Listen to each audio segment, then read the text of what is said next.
Farida. Quand on parle mérite, et vous veniez de le dire il y a quelques instants, on parle aussi justice sociale, organisation de la société. C'est un sujet qui est très présent à l'école, mais par exemple, vos élèves, puisque vous êtes enseignante, ils vous en parlent?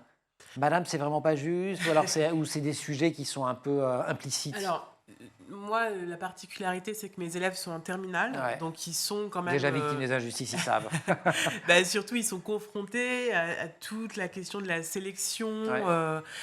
pour le choix de leur orientation après le baccalauréat, dans laquelle il y a un système, je pense, aujourd'hui en tout cas, donc Parcoursup pour ne pas le nommer, qui est vraiment empreint de cette je vais dire idéologie du mérite, c'est-à-dire qui estime que bon, finalement les élèves peuvent travailler tous autant qu'ils le souhaitent, presque à égales conditions, et que donc ceux qui ont des bons résultats le méritent et du coup méritent de disposer de plus de choix, et ceux qui ont de moins bons résultats le méritent en quelque sorte de ne pas avoir autant de possibilités.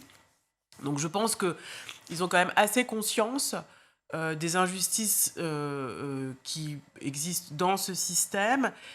Et aussi, moi, il me semble que c'est ça aussi qui est en train de changer quand même dans notre société, c'est qu'on a maintenant des générations qui ont vu leurs parents beaucoup travailler et pour autant pas nécessairement accumuler autant de réussite, en tout cas au sens social, parce que quand on parle de réussite, c'est toujours Que les générations compliqué, d'avant. voilà, que les générations d'avant.